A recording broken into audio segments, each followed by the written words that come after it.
Hi, so I want to talk about something that is interesting that I experienced at the conference I was just at.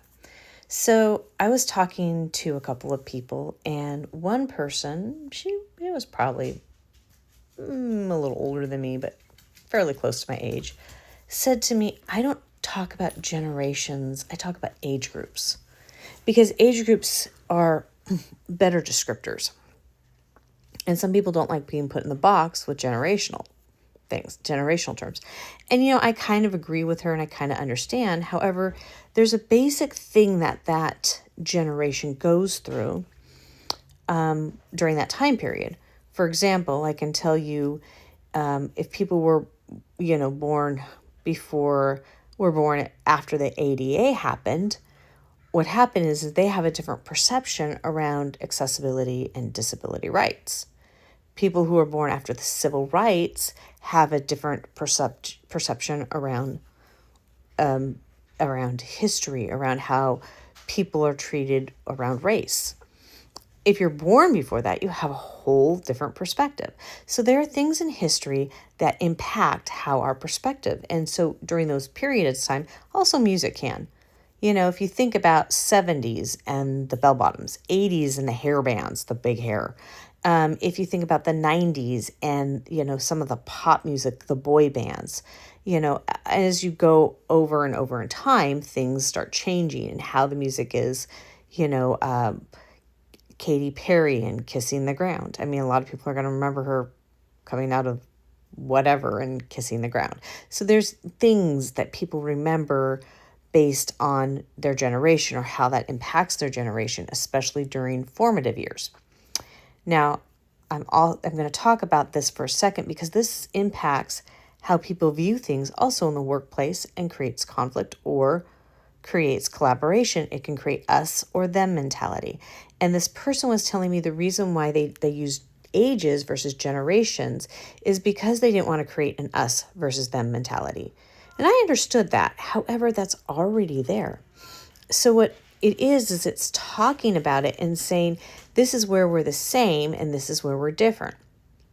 And sometimes saying this generation went through this and this is their perception and this is how this can cause conflict is really important, because if we don't address that, we're we're ignoring the us versus them. And I'm going to give you an example. So I partially agreed with this person, but I partially did not.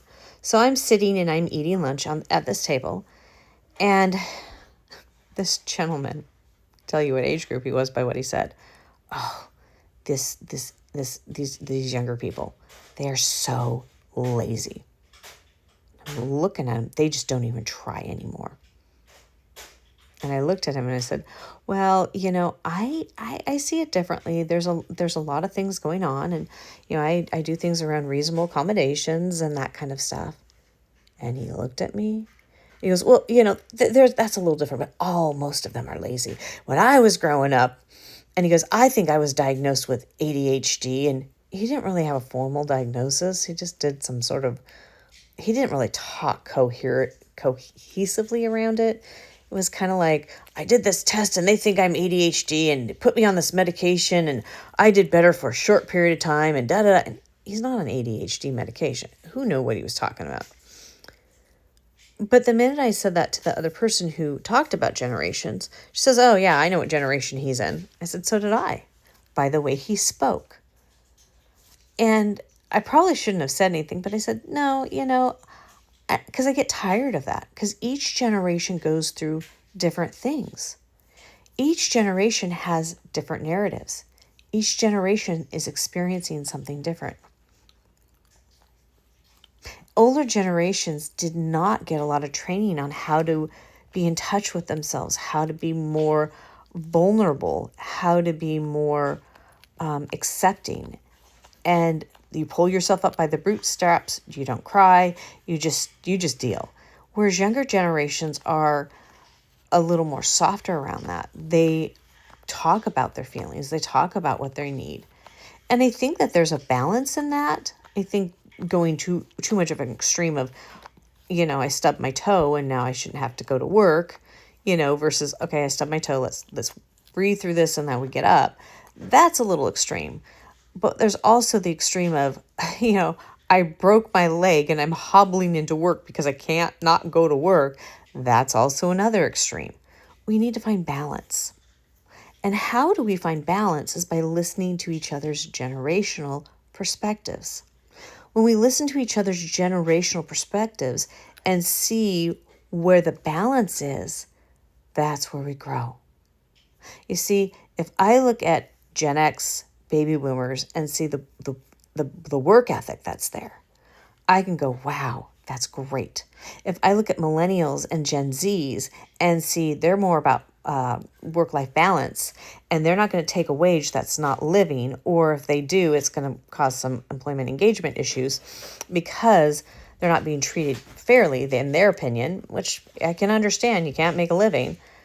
They're going to be more, hey, let's have a work-life balance. This is the way I need to be treated in the workplace.